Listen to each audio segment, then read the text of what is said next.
Ladies and gentlemen, welcome back to the channel. My name is Parker. Thank you for joining me today. And in today's video, I'm going over my multi-mock draft. Now, you might be asking yourself, and probably are asking yourself, what is a multi-mock draft? Well, the multi-mock draft is 5 mock drafts that I compiled for the Denver Broncos, as they're my favorite team. 5 mock drafts of the first 3 rounds, because that includes 5 pick for the Broncos with a first, 2 seconds, and 2 thirds. So that is why it's not going to be, there's going to be more, so a quantity of 5 mock drafts, but 3 rounds. So, yeah, it should be fun, and there's going to be a couple positions that I do cover here. In a lot of these, you will see me picking up a linebacker, an edge rusher, a good run-stopping defensive tackle, and defensive tackle, a good offensive tackle, and a quarterback, because a lot of people don't like this quarterback class, but I do like some quarterbacks in this class. So that is what this is. I hope you enjoy. I tried to record this video about 5 times this entire week. So as soon as the Broncos lost to the Raiders, I checked the updated draft picks, saw that we had the 11th overall pick, and decided to do this, but it's just taken me a while to record, so I'm sorry about that. I'm finally getting this out on game day the very next week versus the Chargers, so please forgive me. Hey, so I'm editing this video right now, and I realized I didn't mention this until later in the mock draft, but the purpose of this video is to give Broncos fans a kind of preview of potentially what could happen on draft night. You know, it's so far away, so hard to predict. That's why there's 5 of them. And I just wanted to clarify that this is the reason, is to give Broncos fans multiple perspectives on potentially what could happen going on draft night. Thank you for watching, and let's get you back to the video. With that being said, though, I want to remind you that Jesus is King. I pray that you give your life to Him. He's got a plan and a purpose for you, and I can't wait. And I hope and pray that you find your way to Jesus and accept Him as your Lord and Savior, and believe in your whole heart that He died for you and your sins on the cross and rose from the dead 3 days later. And if you truly believe that with your whole heart, then you will go to heaven. And with that being said, let's jump into this. But first, I got something to say. Rest in peace to former Broncos head coach Dan Reeves, one of the first coaches that really started to turn the Broncos around. You know, when I think of prolific coaches in Broncos history, there's a couple guys that come to mind. The first one is Dan Reeves, Red Miller, Mike Shanahan, and Gary Kubiak. 2 of those guys won us a Super Bowl, but Dan Reeves, Red Miller, they all had great impacts, and it's just very, very sad to see someone like Dan Reeves to pass away. He's in the Broncos Ring of Fame, and rest in peace, coach. And then also, rest in peace to John Madden. Obviously, a lot of younger kids know him from the video game series Madden, and I do know him from Madden. You know, I love Madden, love the game, but he meant so much more to the game of football rather than just the video game of Madden. He was one of the best coaches of all time, and then when he transferred to the box, the broadcasting box, he started to break things down and just have people understand what coaches do, what coaches do to teach, and just breaking down defensive schemes, offensive schemes. And one of the main reason that a lot of us diehard football fans know the game of football. So, you know, rest in peace, coach. You know, you will be missed. So for the first mock draft, at pick 11, I have us selecting Devin Lloyd. Devin Lloyd is my best linebacker and my 5th overall best player in this upcoming draft. He is a do-it-all linebacker. He can cover the pass. He can rush the passer. He can stop the run. He's got great pursuit. He fakes quarterbacks out. He baits them into throwing picks.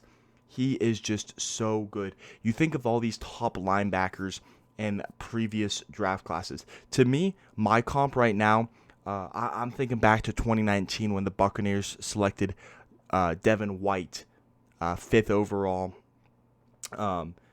and he went to the Bucks. It's kind of funny. The three linebackers that I am picturing right now for the draft, obviously there's a lot of great linebackers, but it's Devin Lloyd out of Utah this year, Devin White, and Devin Bush.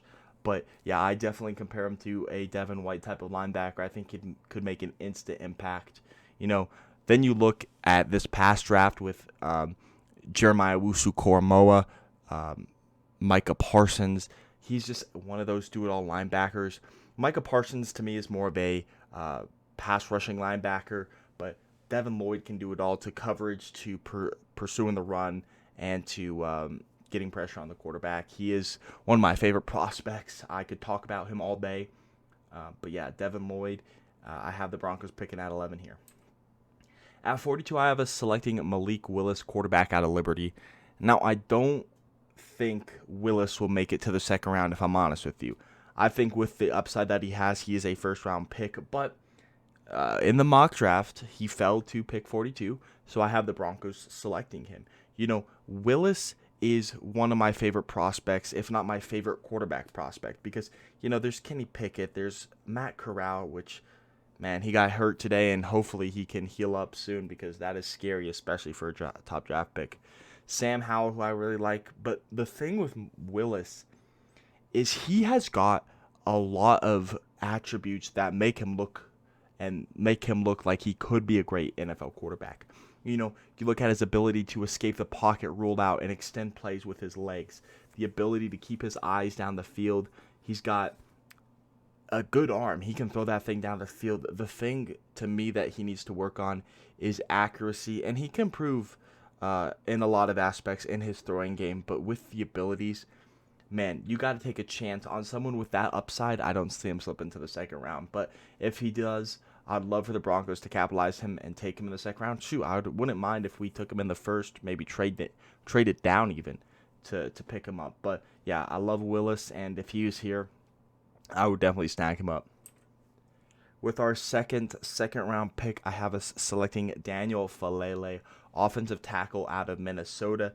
He is in the second tier of offensive tackles for me. He is just one of those guys who you can plug in at right tackle, because we have that rotating door of Bobby Massey, Cam Flibbing. Last year was DeMar Dotson, Elijah Wilkinson. The previous year, it was Jawan James for like 3 snaps, and then Elijah Wilkinson. Plug Daniel Falele in, and just let's not worry about him. Let's not worry about it.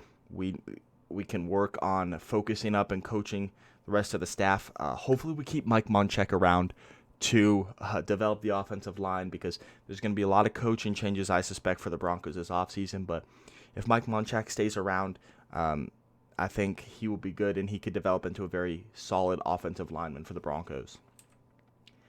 At pick 78, I have us selecting Travis Jones, one of the more underrated prospects in my opinion. I mean, he's going in the third round, so he's not super underrated, but I think he's got a lot of talent. He's a good, big, run-stopping defensive tackle out of UConn. He's going to be able to plug up the holes and help you stop the run game. Obviously, our run game has struggled. I love Mike Purcell. He's went to Highlands Ranch High School in Colorado. He's a Colorado native. But just due to his age, I feel like his ability is starting to get down there. So I would love to get a young guy like Travis Jones to plug in there with a Deshaun Williams, Shelby Harris, Draymond Jones, McTelvin Agim, all these other defensive linemen to help stop the run. And Travis Jones is one of the top run stoppers in this class. And at pick number 92, I have us selecting Nolan Smith, edge out of Georgia. He is a guy who you take and you plug him into the edge room. We got Bradley Chubb. Malik Reed, we need to re-sign. Jonathan Cooper. I really like Andre Mintz, undrafted free agent out of Vanderbilt. But adding just another piece to that edge rushers room, especially now that Vaughn's gone, is going to be something vital and a position that the Broncos need to address in this draft. I would hope in the first 3 rounds. But yeah, that's Mock Draft 1. At the end of this thing, if it is your favorite, make sure to comment Mock Draft 1 down below. And if say mock draft 3 is your favorite, comment that below. Just comment whatever your favorite mock draft is down below. I want to see what Broncos fans are hoping for in the mock draft. And again, this video is just to give an example to Broncos fans of what could potentially happen. Obviously, prospects are still going to rise and fall based on their pro days, the remaining bowl games, the combine, and then what happens in free agency for the Broncos, who we sign. So this is going to change a lot, but I'm just trying to give some variety for Broncos fans to look at. In the second mock draft, I have us selecting Charles Cross, offensive tackle out of Mississippi State, in the first round.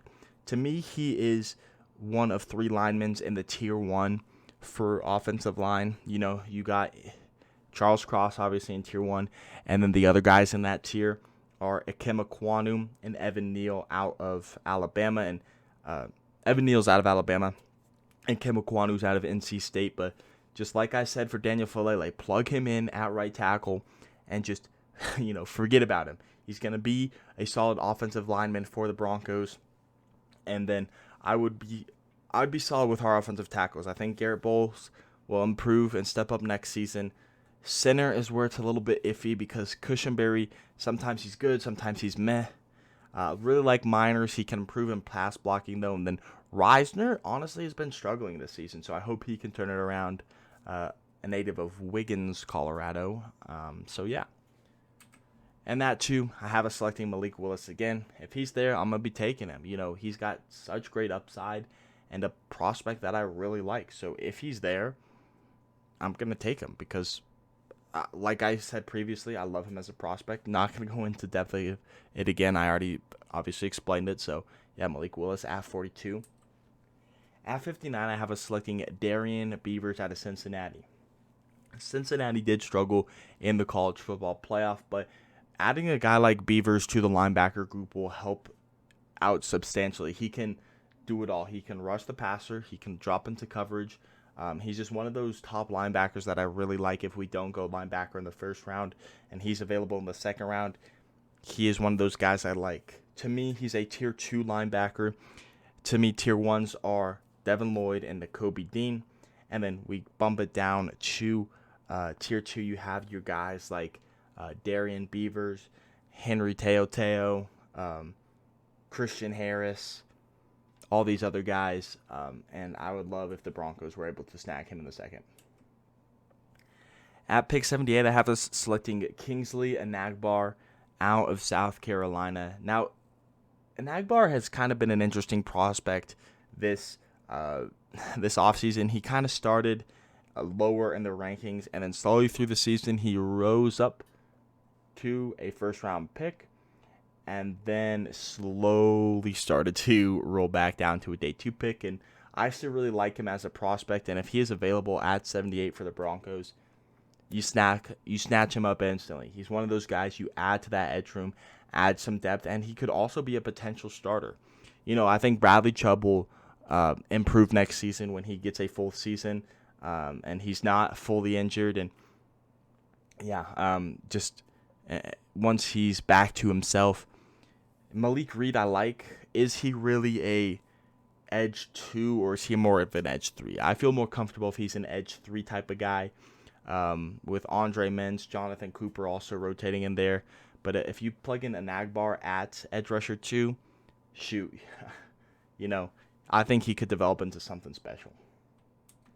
And then at 92, I have us selecting another defensive tackle, Tyler Davis, someone who I would assume the Broncos would develop and not start right away this year. I'd have him sit behind Mike Purcell's and Deshaun Williams, just learn from 2 veterans from the game. And then eventually, Deshaun Williams is obviously up for a contract this year, so we'll see if we re-sign him. But if we do, have him sign Deshaun to a 1-year contract, have him sit behind him and Purcell, learn techniques, and then plug him in, and you got yourself a solid defensive tackle. Mock draft number 3, Kenny Pickett at number 11. Yeah, Broncos snag the top QB in this class.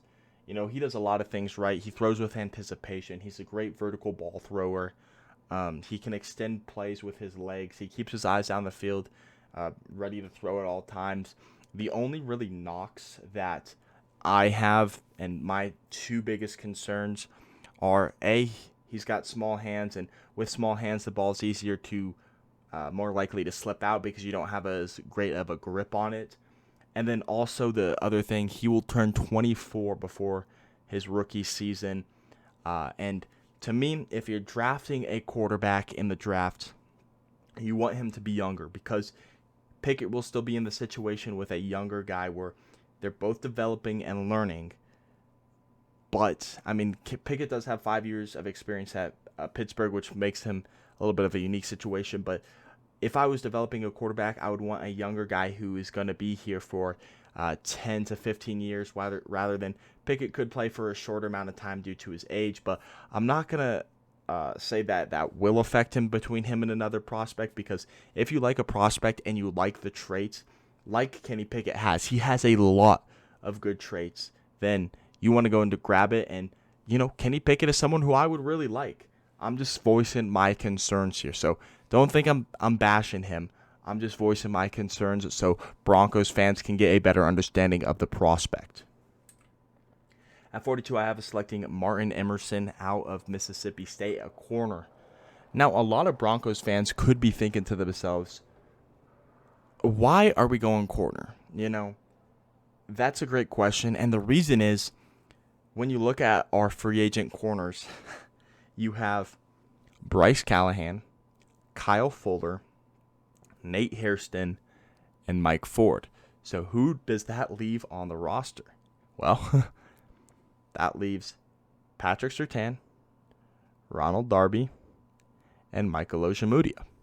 Now, if I were to make a guess, I would assume we would sign Bryce Callahan to like a 1 to 2 year deal. And I would guess we would re-sign Nate Hairston to a deal, letting Mike Ford and Kyle Fuller go. But Emerson, you want to get another young corner because Callahan is getting up there in age. And then you got Ojemudia, who's young. But the other guys, whatever. Darby is another cornerback who's going to be here for 2 years, but he's also getting a little bit older. But I would feel much more confident if our top 4 corners were Patrick Surtain, Ronald Darby, Michael Ojemudia, and Martin Emerson. So I think he's a solid prospect, and I would love if we took him here if we're looking to grab another corner. At 59, we have Drake Jackson, at one point projected as the number 2 edge rusher in the class in the pre-draft process, pre-college draft or pre-college season. So if we were able to add him to the Broncos edge rushing group, I think he could be a dominant pass rusher, a very, very solid number 2 pass rusher with him, Bradley Chubb, and Malik Reed, with Jonathan Cooper, Andre Mintz rotating in to rush the passer every now and then. I think this would be a solid pick for the Broncos. At 78, I have us selecting Perion Winfrey, defensive tackle out of Oklahoma. One of those guys where, once again, we're going for a nice run stopper. And Perion Winfrey can stop the run. He can get pressure on the quarterbacks. He is a do-it-all type of defensive lineman. I think would fit in perfectly with Draymond Jones and Shelby Harris on that defensive line. And then finally at 92, I have us selecting Chad Muma, linebacker out of Wyoming. Someone more of a developmental type of guy. He's got a lot of traits, but definitely someone who's not ready to start right away. But if you like the traits and you think you can develop him, why not take him here towards the end of the 3rd round? I think he is one of the more underrated linebackers, but, once again, he does have some developing to do, so he's not a player you can really start right away and expect success. At mock draft 4, we got the Marvin Leal, defensive lineman out of Texas A&M. At the beginning of the season, I thought he was going to be a top 5, top 10 pick. Falls just out of the top 10 at 11 to the Broncos, and one of those guys who can defend the run, but he can also rush the passer from the interior. But he's also a special player where you can line him up at edge and you can see some great results with rushing the passer. He's one of those prospects where you can line him up anywhere on that defensive line and at edge rusher, and he will have success. And he's just one of those top prospects that I don't know who our defensive coordinator is going to be. I don't know who our head coach is going to be. We got to get a new OC. We got to fire Pat Shurmur. But if Fangio stays due to the ownership situation, which I heard on DNVR, could be a possibility. Hey, I think Fangio could develop him into a very solid defensive piece. At 42, I have us selecting Nakobe Dean. I don't realistically see Nakobe Dean falling to the Broncos at 42. I don't really realistically see him falling past the Tennessee Titans at 28 in the first round. But if he does, I think we plug him in and we take him, because right now we don't know who the next head coach is going to be. So I'm just going to assume, and I'm going to have Vic Fangio as a placeholder right now. So obviously this is expected change and probably will change by the time the draft rolls around. We will have a new head coach. But Vic Fangio loves his linebackers, and developing a guy like Nakobe Dean could be very beneficial for the Broncos defense. You look at all these guys that he's developed. He's had Roquan Smith in Chicago. He's also coached guys like Patrick Willis. So he's had great linebackers, so why not get him his next one if he stays in Denver? At 59, we have one of my personal favorite players. I think a lot of people are a lot lower than him than I am, but Myjai Sanders out of Cincinnati. Once again, Cincinnati struggled, but he's one of those guys who I see as a high upside edge rushing player. And if he's available for the Broncos, I want to take him because he is my guy. Everyone has those guys that they're higher on than a lot of people. Myjai Sanders is one of those guys. I also would assume Malik Willis is. Maybe Devin Lloyd. I know a lot of people are high on Devin Lloyd, but I don't know if they're top 5 high on Devin Lloyd. So, yeah, he's one of those prospects who I would love for the Broncos to draft in the 3rd round. Even if you have to reach a little bit, I'd love for the Broncos to draft him because I think he is a special, special prospect. At 78, I have the Broncos selecting Nehemiah Pritchett out of Auburn. Once again, another corner for the Broncos to develop.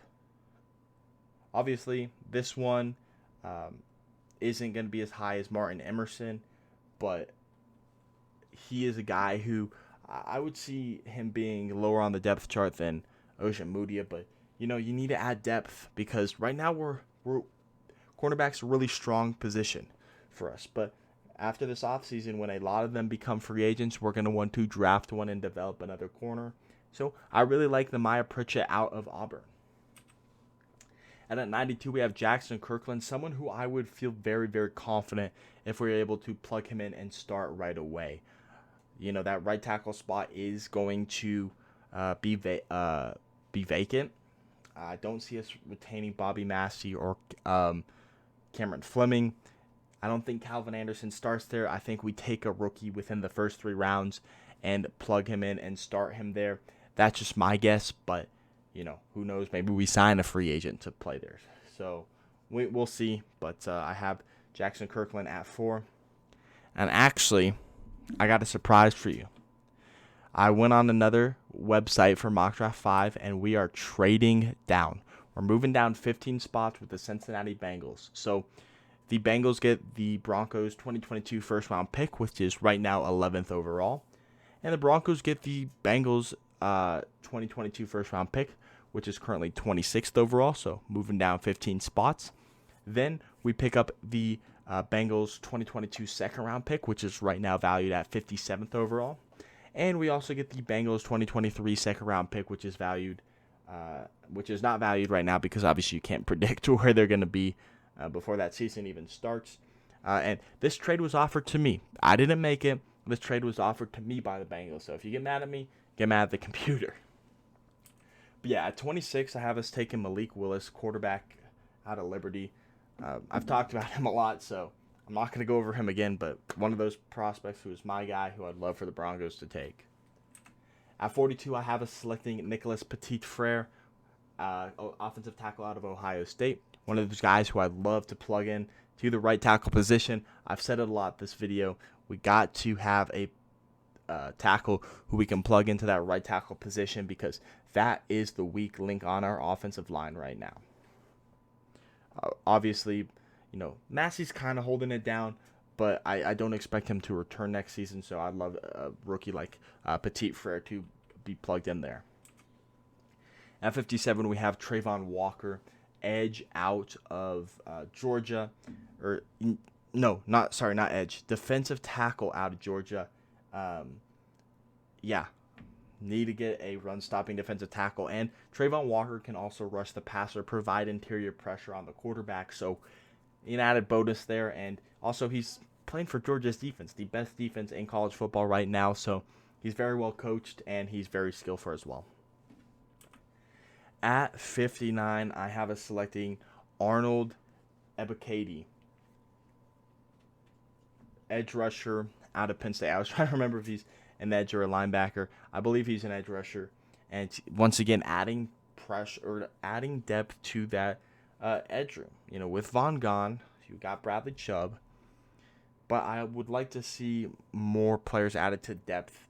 I'd like to see them challenge Malik Reed for edge rusher number 2 because I like Malik Reed, but I also think we could improve there a little bit. So Arnold Ebiketie out of Penn State is the third second-round pick in this mock draft. And the third pick, 77 overall, it is another one of my guys, Mykael Wright out of Oregon. You know, this corner is more of a developmental one. I expect him to be lower on the depth chart to start the season, but, you know, eventually making his way up there to start. You know, potentially we could see a couple years down the road, we see Surtain as the number 1 lockdown corner. You got Michael Ojemudia on the other side, and then you got someone like a Mykael Wright covering the slot. Man, that would be something, wouldn't it? You can also switch Michael Ojemudia and Mykael Wright, however you prefer, but he's one of my guys who could be developed and learn, but I really like him, and I like his traits that he offers. And at pick number 92, I have us selecting Quay Walker out of Georgia. Once again, adding another Georgia piece. If we're going to focus on defense, why not go with the best a player out of the best defense in the nation? But yeah, those are my 5 mocks. Let me know which yours favorite was in the comments below.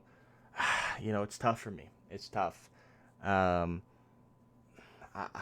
don't know which one I want. I don't know. I like a couple. I like this one right here, mock draft 5. I also like mock draft 4. It's probably going to be one of those 2 that are my favorite.